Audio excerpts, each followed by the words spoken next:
Yun guys, yung puno ng niyog. Yan.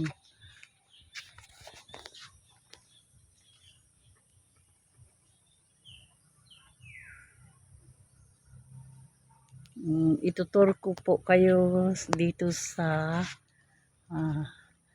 kalubian sa farm po.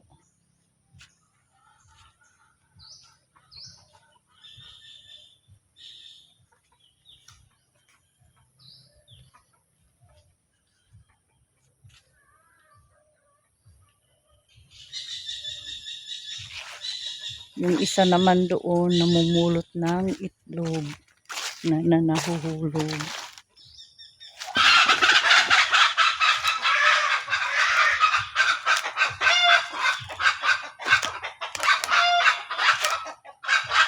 Yung mga manok po dito magkakalat itlog. Yan sila, kaya magkakalat sila.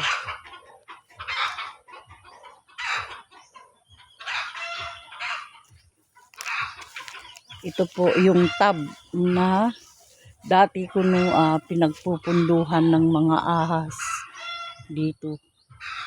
Ahas sa yan.